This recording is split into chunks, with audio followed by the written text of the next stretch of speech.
Hola, buenas noches, ¿cómo se encuentran? Bienvenido al segundo día de la semana del Grupo LAR. Aquí el día de hoy nos está acompañando Gustavo Jiménez, economista, y también nuestro compañero Roberto Barreto de Grupo LAR. Muchas buenas noches, Gustavo. Buenas noches, Roberto. Buenas noches. Buenas noches. Gustavo Jiménez es un consultor y profesor de finanzas y gestión pública. Tiene un máster en dirección financiera, administración pública y derecho administrativo económico, y actualmente profesor de dos universidades importantes del país. Antes de tocar el tema del día de hoy, me gustaría presentar el proyecto de LAN, que es quien patrocina el en vivo del día de hoy.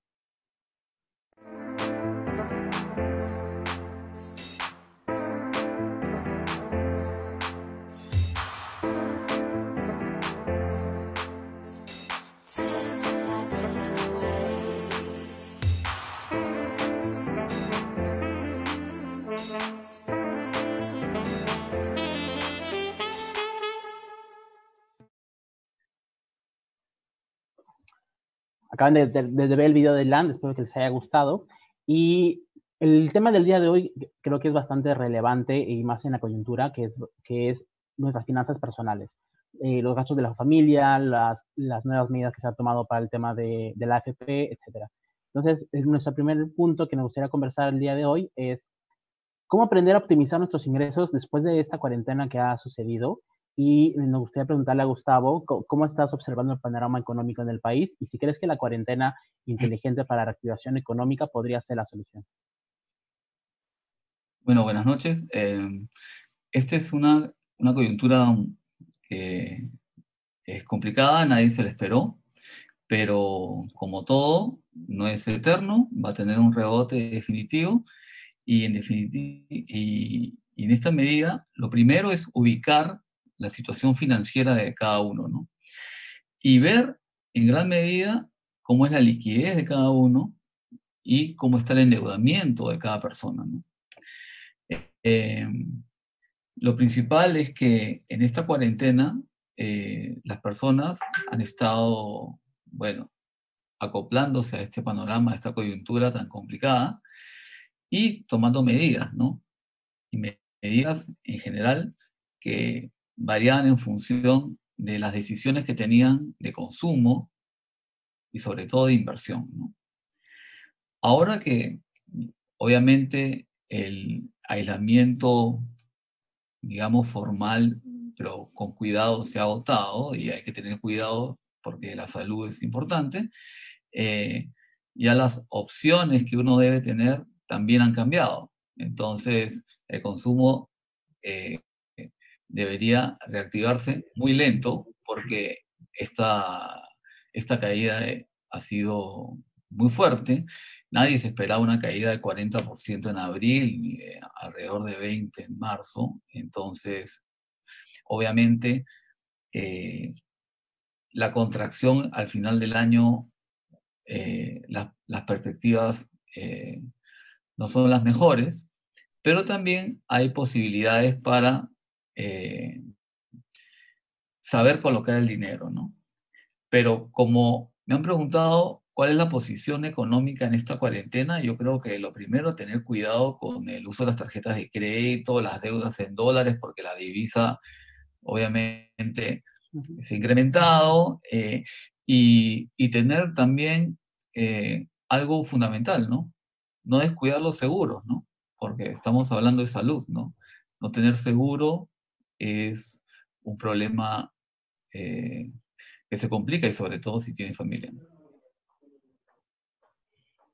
Gracias, Gustavo. Dígame, Y hablando, y hablando un poco más hacia los hogares, ¿qué podríamos mejorar en la economía en el hogar después de esta cuarentena?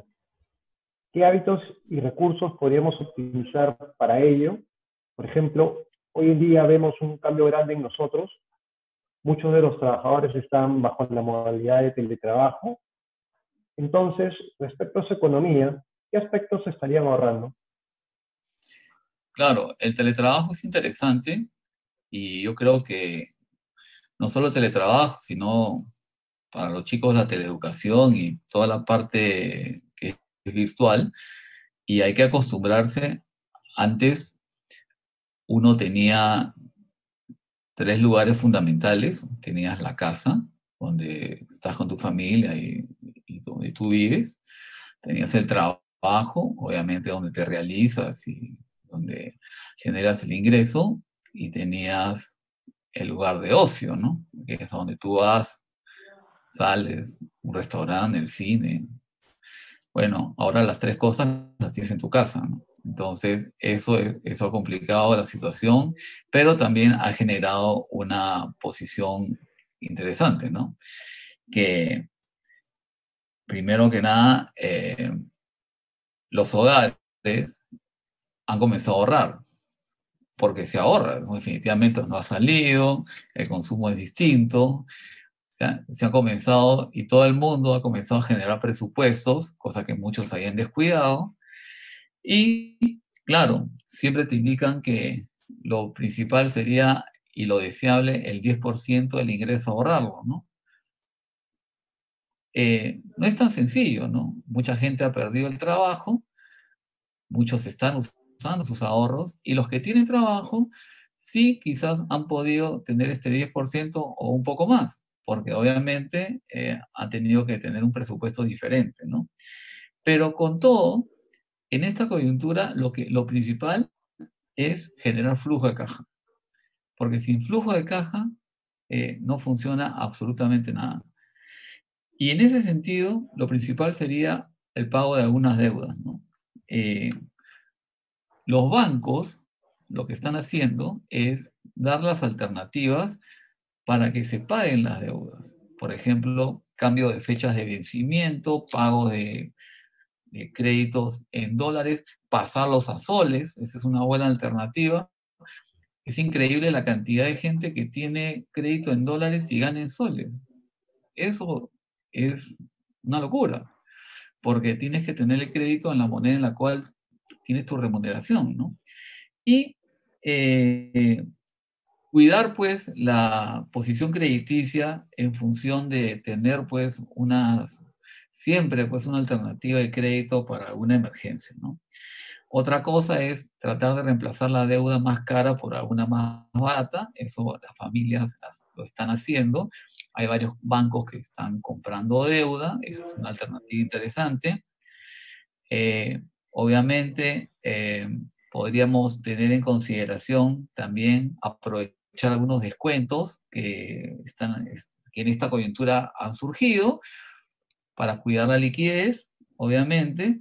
Los bancos también, hay alternativas interesantes de algunas campañas que han generado con el COVID-19, que si uno tiene un problema de flujo, poder diferir los pagos.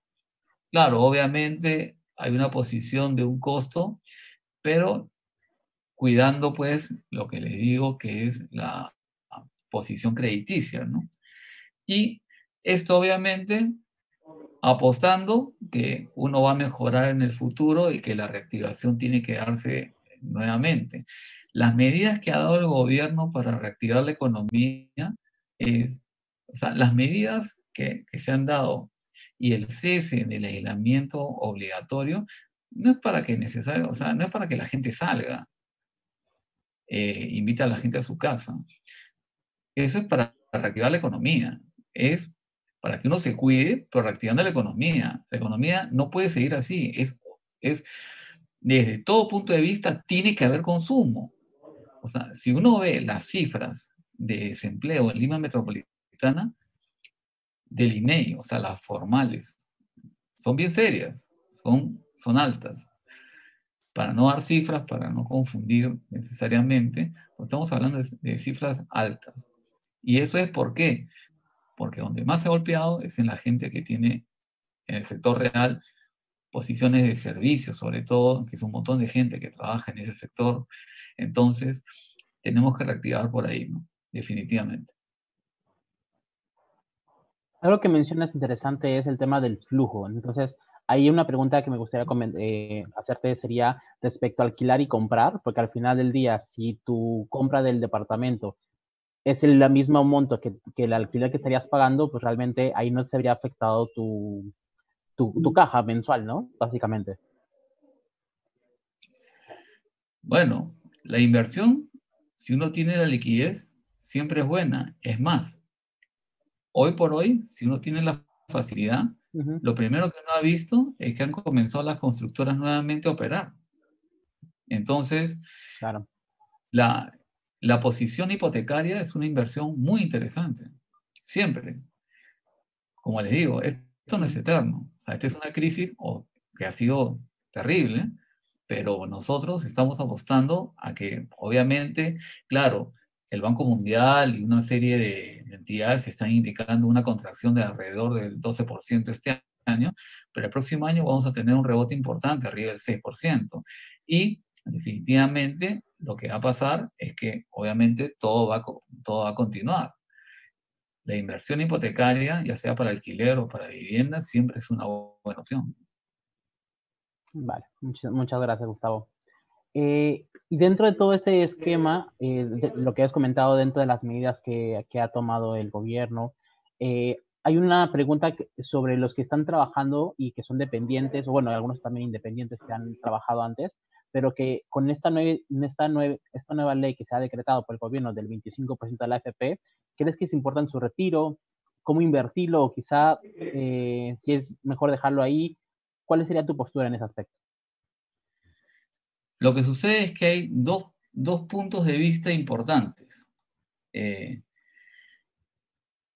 gobierno ha indicado, el gobierno ya había dado una ley para retirar el 25% para la adquisición de vivienda.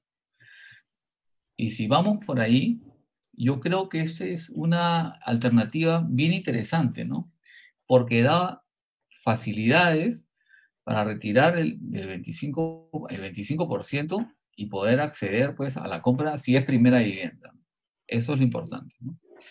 Ahora, de lo otro, el 25% para generar flujo, tampoco, o sea, es una buena alternativa si uno está con un flujo complicado, ¿no? Pero tampoco es que puedes retirar un monto, el 25% total, ¿no? Hay que tomar en cuenta cuánto puedes retirar también, ¿no? No es mucho, es alrededor, para libre disposición, bordea los 12.000 soles aproximadamente, ¿no? No es mucho. O sea, De hecho, si eso vas es a optar por el 25%, definitivamente es para vivienda. Y además, lo que sucede, si mezclamos las dos, por ejemplo, imagínate, ¿no?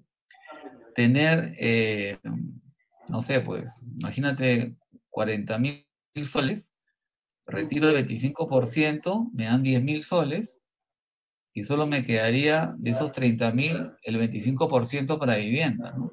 Ahí sí estaría sacrificando mi primer 25% por algo que es mucho más seguro que la inicial de un activo, ¿no? Claro. Por ejemplo. Sí. De hecho, esa es una muy buena pregunta que has hecho, Iván. Yo me acuerdo que en el año 2016, cuando ya existía esta ley del retiro del 25% que mencionaba Gustavo para el tema de la primera vivienda, yo pude retirar esa cantidad y bueno, pues me sirvió mucho en ese momento para amortizar una deuda que yo tenía en vivienda y prácticamente me redujo bastante la cuota y opté por tomar esa decisión. Sin embargo, ahorita, digamos, hay que tener cuidado, Gustavo, porque de repente algunos que retiren la plata de la AFP, como esta ha bajado, digamos, rentabilidad, de repente en ese momento, si lo retiran, podrían estar realizando su pérdida. ¿Cómo ves eso, de acuerdo a la coyuntura? O sea, si yo tengo la necesidad de retirar ese 25%, porque bueno, lo necesito porque mi situación está complicada, lo voy a hacer. Pero para aquellos, digamos, que no tienen esa necesidad de retirarlo para uso propio, ¿tú crees que es una buena alternativa en este momento retirar ese 25% para poder invertirlo en la compra de un bien, por ejemplo, de un inmueble? De un inmueble, pero claro, para un inmueble sí, si tienes la liquidez para sostenerlo, por supuesto. Lo que te digo es que si retiras el 25% y, y definitivamente lo estás usando son montos diferentes. son montos distintos. Lo que sucede es que, en el ejemplo que te di de 40.000, o sea, en vez de haber retirado los 25, el 25% por primera vez, que eran 10.000, por ejemplo, yo hubiese agarrado el 25% de los 40.000 para la primera vivienda, ¿no? O sea, la diferencia es sustancial. O sea, si uno no tiene la necesidad de gasto corriente, obviamente la inversión es la otra alternativa, ¿no? Eso es. No, no retirarla por gusto. Ahora, si tú me dices que va, va a ir directamente a la rentabilidad del fondo, claro, por supuesto. Y sobre todo de qué fondo es, ¿no? O sea, de qué tipo de fondo es, ¿no? Y bueno, depende además de la edad, ¿no? O sea, un chico joven no va a retirar mucho tampoco, ¿no? Digamos.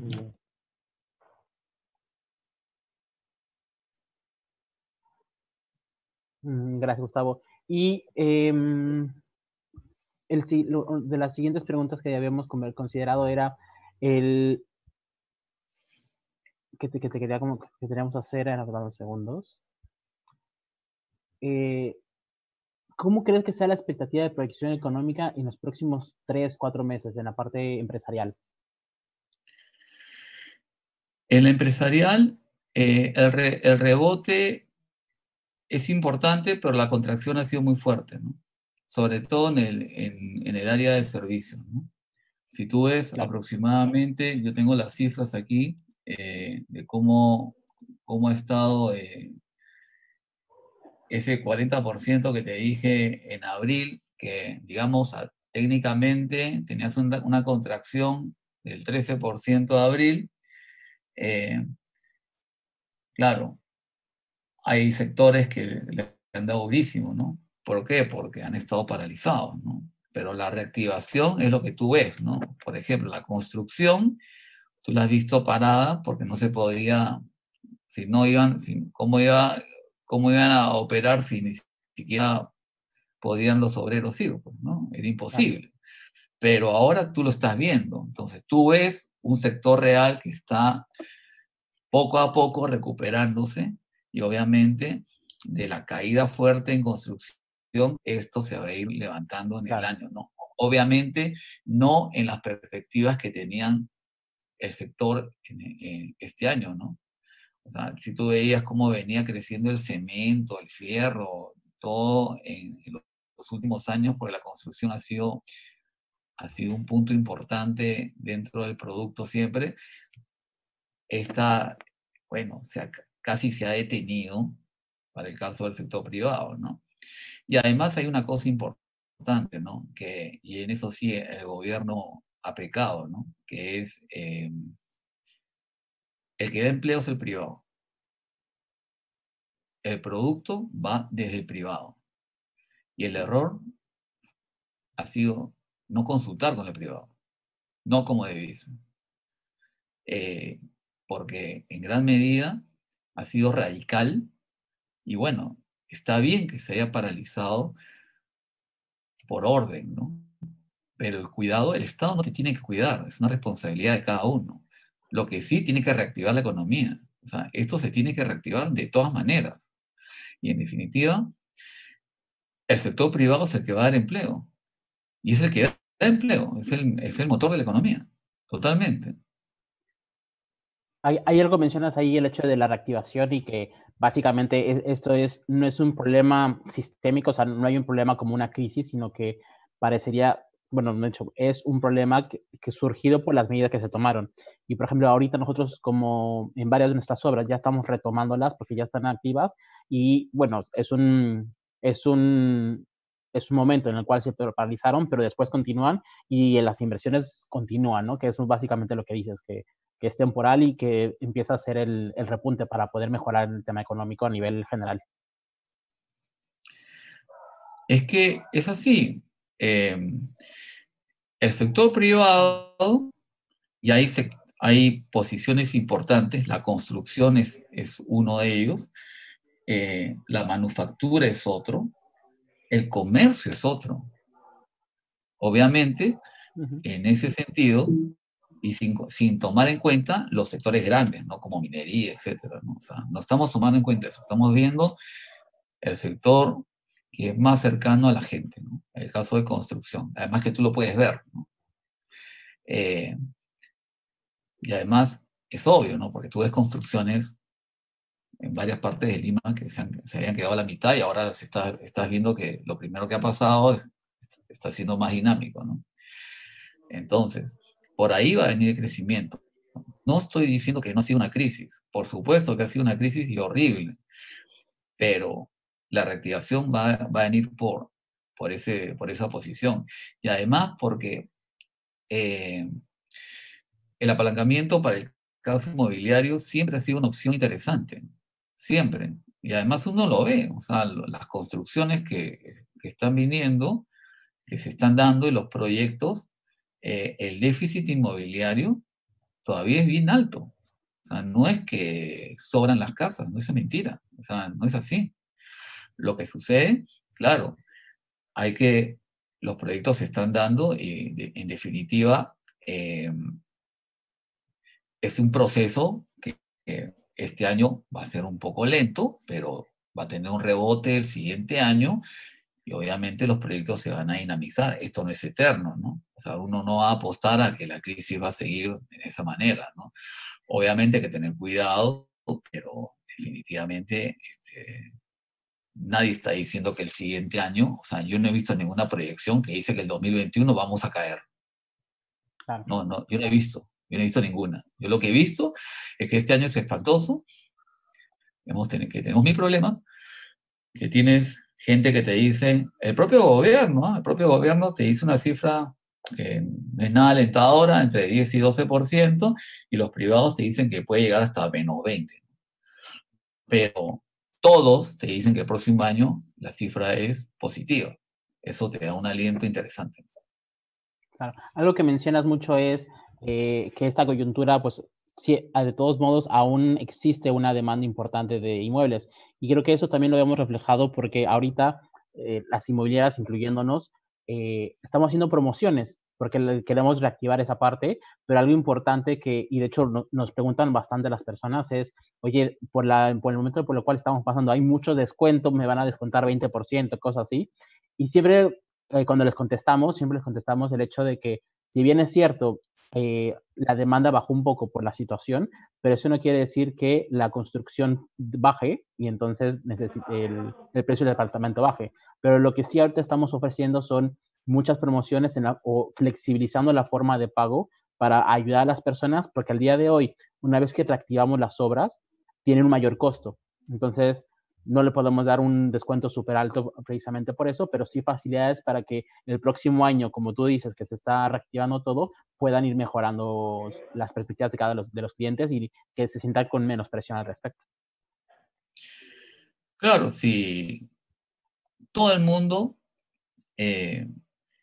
pone su dinero y apuesta a una vivienda. Claro. O sea, el deseo de todos es tener una vivienda. Sea una persona sola, con familia, etc. Es una inversión segura, es un activo interesante, siempre lo ha sido, ahora es más.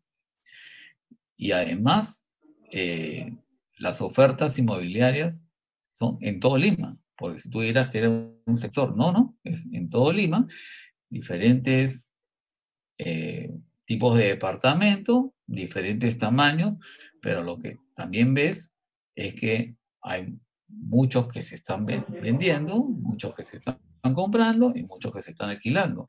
Obviamente, tú puedes ver que por zonas y por momentos no se vende o no se alquila, pero bueno, la gente también está tomando decisiones importantes ahora, ¿no? Si tú tenías un plan en enero para poder invertir o para poder consumir o para poder hacer cualquier cosa, todo está cambiando, tomando decisiones. Y eso depende mucho de la reactivación.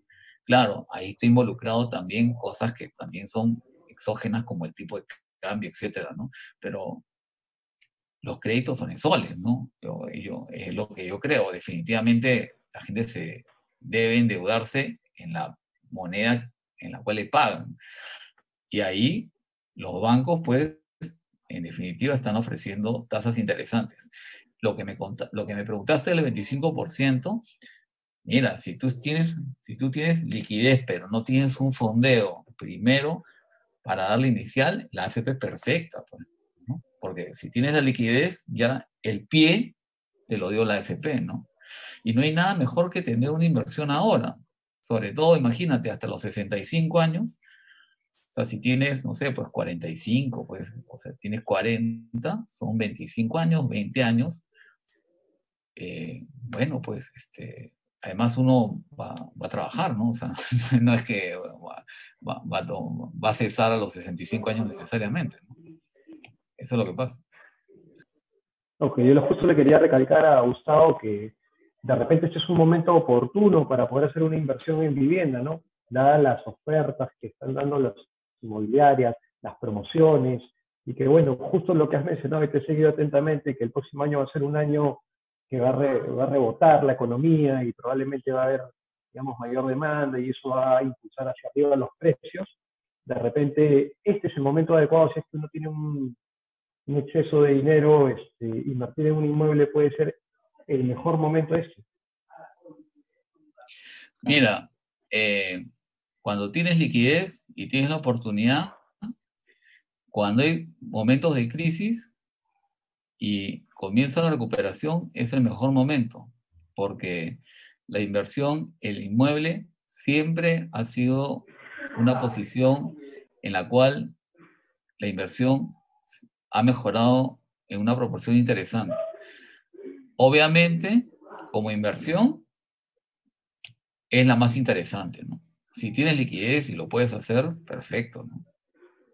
Como hay oportunidades, como ustedes han indicado, en el caso del LAR, tienes posiciones en las cuales las personas pueden ir y pueden tomar posición de un inmueble en función del flujo que tengan, ¿no? Y lo importante es que las inmobiliarias quieren vender y la otra persona quiere comprar. Entonces tienen que llegar a un acuerdo en el cual el banco también interviene y ahí puede intervenir la AFP sin ningún problema, ¿no? Y además hay una cosa importante. Si es primera vivienda, por ejemplo, y nunca han comprado, y las dos personas de una sociedad conyugal trabajan, las dos pueden optar por el 25%, cosa que el flujo se hace mucho mejor, por ejemplo. Qué bueno. Es más, en el Eso otro es muy caso, si una de las personas ha comprado un inmueble, pero, por ejemplo, el esposo ya tenía un inmueble y la mujer no tenía inmueble, la mujer puede optar por el 25% para vivienda. Esa es otra opción. qué bueno. Ah, bueno.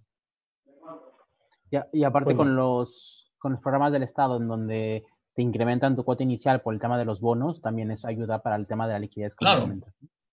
por supuesto. Pues Gustavo, muchísimas gracias por tu tiempo, por querer participar en generar esta cultura financiera que estamos tratando de ayudar a la comunidad. Te lo agradecemos muchísimo. Es importante para nosotros saber a qué nos estamos enfrentando, que es un poco lo que hemos estado conversando. No sé si quieras comentar algo, dónde pueden encontrarte, no sé. No, bueno, yo les quería agradecer y bueno, a su orden, ¿no? Siempre. sí, no olvidemos que tenemos un bloque de preguntas Sí. para que nuestro público que nos está siguiendo pueda hacer sus preguntas. Pero antes Sí, de claro. ir a ese... Sí. Antes de ir a ese bloque de preguntas, tenemos el video vamos a volver a ver el video del proyecto ELAN, que es el proyecto que está auspiciando la charla del día de hoy. Antes de ir a ver este video, quisiera comentarles que el proyecto ELAN está ubicado en la Nueva Santa Catalina. Es una zona muy importante de La Victoria, está cerca a la Vía Expresa, está en Canadá con Vía Expresa, tiene una fortaleza muy grande que es la accesibilidad al proyecto. Estamos ahí nomás del Metropolitano y en la Avenida Canadá pasan innumerables líneas de microbuses. Es un proyecto que tiene departamentos de 1, 2 y 3 dormitorios, tiene excelentes acabados y muy buenas áreas comunes. Y bueno, los invito a ver este video antes de ir al bloque de preguntas.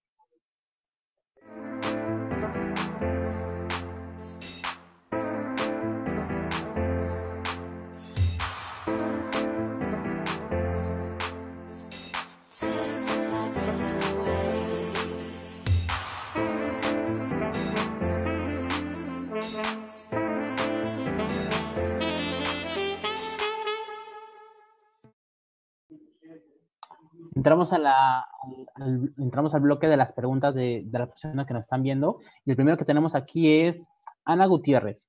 Ella nos está consultando que ya tiene 5 años más o menos trabajando en una empresa y ha pasado a liquidar.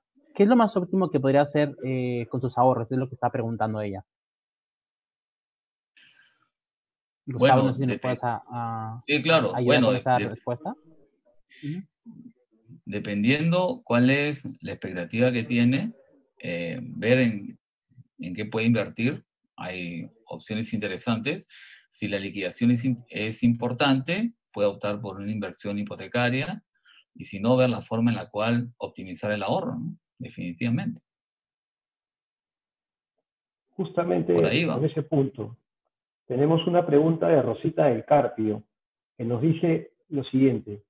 En mi casa somos varios. ¿Cómo podríamos optimizar los ahorros? Bueno,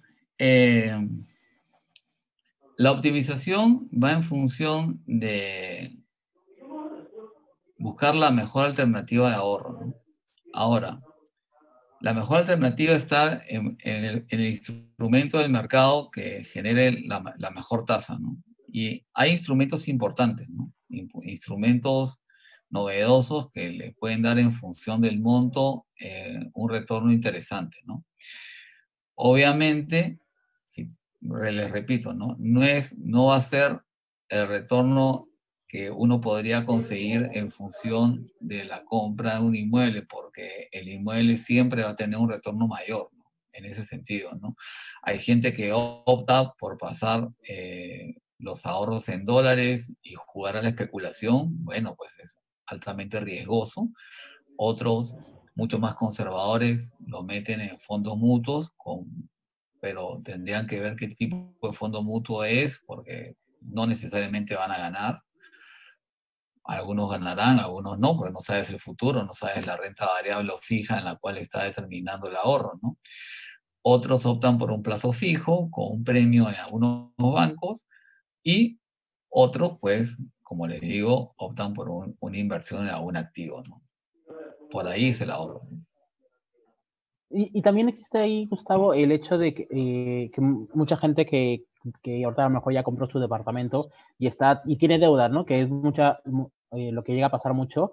Y dicen, oye, ¿qué liquido? O sea, tengo mi tarjeta de crédito, tengo un préstamo personal y tengo un crédito hipotecario. Entonces te dicen, oye, me acaba de llegar este dinero que podría ser que acaban de liberar parte de su AFP, pero te dicen, ¿qué deuda voy liquidando? Entonces, ahí, ¿cuál es tu sugerencia? Siempre la deuda con mayor tasa. Que La que tenga normalmente en este mayor caso tasa. son las de las tarjetas, ¿no? Básicamente. Claro, por importante es que tenga flujo, ¿no? Para poder Claro, tener la posibilidad de no tener problemas, sobre todo con el crédito hipotecario, que siempre es de muy largo plazo, ¿no? claro. Y de hecho, por ejemplo, Entonces, con eso le da flujo, pues. claro, y de hecho seguro muchas personas también están pensando en comprar un departamento aquí a unos meses y ahorita que tienen cierta liquidez pueden empezar a hacer eso para poder incrementar su capacidad de endeudamiento a futuro y poder acceder a un crédito hipotecario o simplemente para que su caja sea un poco más holgada, ¿no? En esta situación. Claro, Sí. matas la deuda la deuda más cara o Uh-huh. reemplazas la deuda de dólares por soles Claro.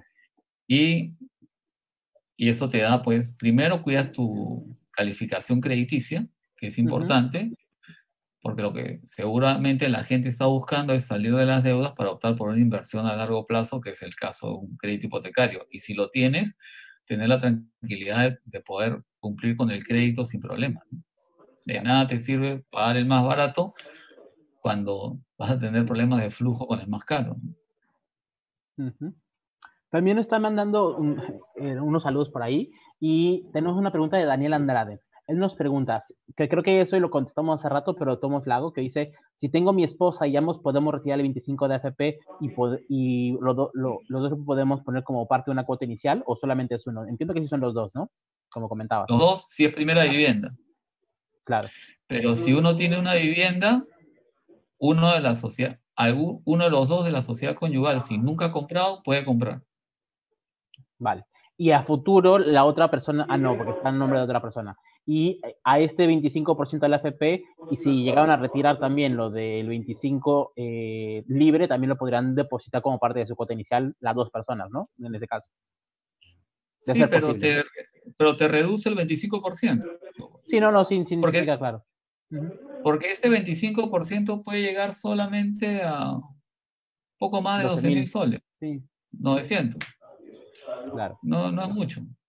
Mejor eso, incluirlo en la inicial, ¿no? Claro, totalmente Le de metes acuerdo. más plata al capital y tu cuota baja, ¿no? Totalmente. Pues realmente, Gustavo, te quería agradecerte nuevamente. Estas serían todas las preguntas. Gracias a todos los que nos han acompañado y los estamos invitando para el día de mañana para nuestro en vivo. Estaríamos a las 7 de la tarde y el siguiente punto del día de mañana será la reactivación del rubro inmobiliario. No se olviden de seguirnos para seguir participando en nuestros en vivos y dentro de nuestras redes sociales y el sorteo que tenemos en ellas y seguirnos como LAR Perú. Me gustaría que el Roberto y Gustavo se puedan despedir.